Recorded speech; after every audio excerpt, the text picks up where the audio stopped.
And I'm doing my video from Lusaka, Zambia. Long story short, I was on NSPPD first in April of 2025 when you came to Zambia, and I've been glued since 2004. I was actually pregnant with twins, a boy and a girl, and everything was so smooth sailing until the day I went for delivery, which was a day like today, the 9th of November. I went on the 8th in the evening. That was maybe around 22, 23 thereabout. The process was very quick. I was dilating quickly. Things were happening in succession. And before I knew it, first and foremost, the doctor that I found on call was drunk. He was not initially the gynecologist that was supposed to deliver my children. The one we had made an appointment with had to fly out of town, and unfortunately we just had to make do with what was at our disposal at that time. An examination had to be done to just assess the positioning of the leading baby, which was the boy. The doctor, that is, was not so sure of whether the boy was coming in with the head or he was coming in with the bum. So because of that uncertainty, my dilation, which was happening very fast, a decision needed to be made, and so they opted that I should go in for a C-section. So when I went in for the C-section, under anesthetic, I first felt myself like I was sleeping in a pool of water. I didn't know that I'd lost so much blood, and in the process I could hear the doctors and whoever was doing the surgery, they were talking, and I could hear in our dialect, one of our dialects, they were saying that I would be a problem to them. I just remember jerking in and out of life. Long story short, I lost a lot of blood. They had to put about 4 pints of blood by the time I was coming out of that theater. I didn't come out conscious. I had to be wheeled to ICU. This is where the devil tried to capitalize, because once I was in that theater, they removed the children properly, but then I don't know what they cut. I was given a story when I woke up that I had fibroids, but I don't know whether that was true or not, because I never saw them, and I didn't even experience them during the checkups when I was going for antenatal and everything. So they cut a piece of my uterus, I think, and I began to bleed profusely.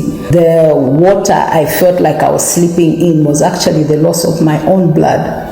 So it was so heavy to the point that they had to do some transfusions. I think they put about 4 pints of blood. They couldn't stop the bleeding, so what they did was to just stitch me up and take me to ICU, awaiting for me to die, obviously, because there was nothing else they could do. That's what they told my family. They couldn't do anything after that. So I thank God that when I was going to the hospital that same night, on the 8th in the evening, I had actually called the actual gynecologist who was supposed to deliver me. He's a specialist, and somehow God didn't give him peace. He was out of town, but he kept on calling the hospital because he was a senior consultant, and so he had access to what was going on in the hospital. So he traced me, and just to be told what had happened to me, he had to awake his friend who was nearby, another senior consultant, gynecologist, to rush to the hospital. So I was wheeled into the theater for the second time,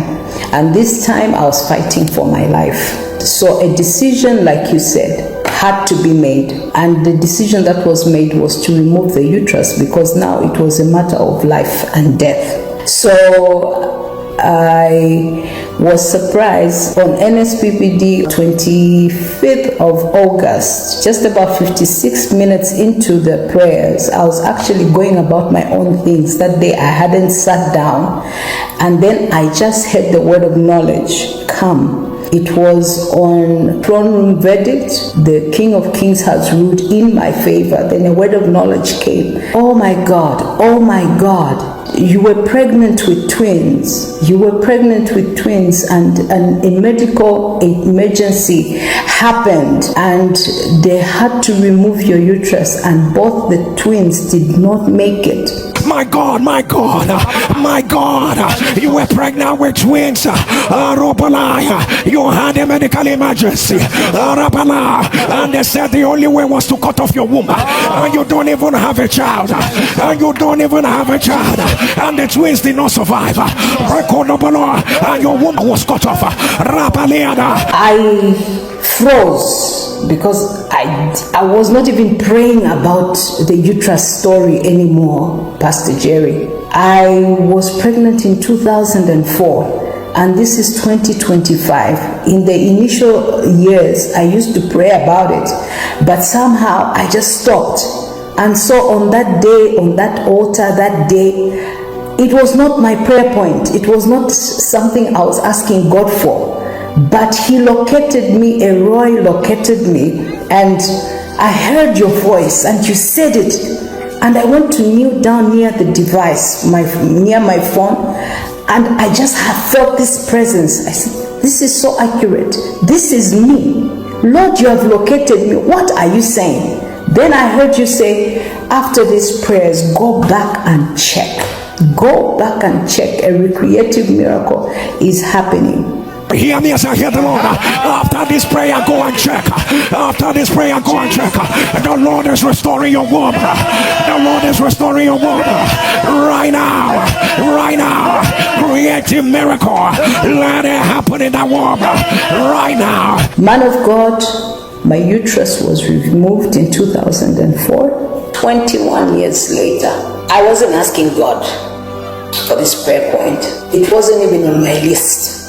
But I heard him look at me. Roy is faithful. I remember those countless nights I would cry myself to sleep. I didn't understand why I lost my uterus. And unfortunately for me, the first baby we lost, and the girl, she passed. So both the children didn't make it according to prophecy. Just the way the word of knowledge came, they didn't.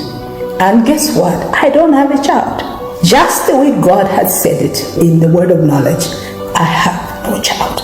I lost my children, I lost my uterus, and I was placed in a position where you are mocked, you are laughed at, you are ridiculed.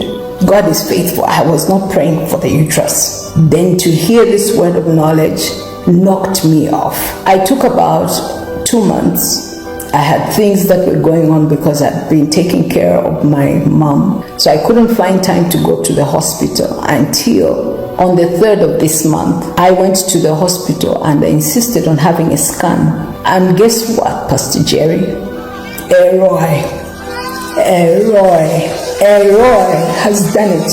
I tell you, they did the scan, and 3 times the doctor told me, there's nothing wrong with your uterus, there's nothing wrong with your ovaries, there's nothing wrong with your pelvic region. And I kept on asking. I asked him 3 times, are you sure my uterus is okay? Then he says, everything is normal. Your uterus is fine. Your uterus is fine. Everything is in place and it's normal. They even wrote a report. I'll attach it. This God on the fire altar, he has ruled in my favor. He's given me a second chance at parenthood. He's given me a chance to have children again. Even when I didn't bargain, I didn't pray for it.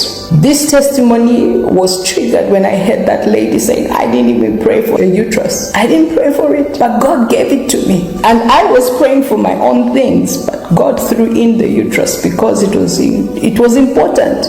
I touched the womb of his mercy. God is faithful. God is faithful. If surely, Pastor Jerry, like you say, he can give us what we did not ask, how much more will he give us the things that we are asking for?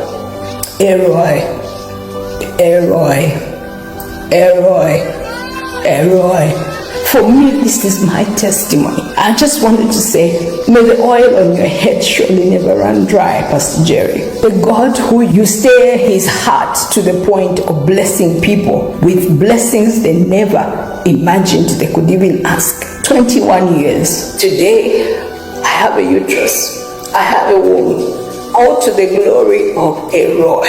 For surely he has ruled in my favor. The verdict is in my favor.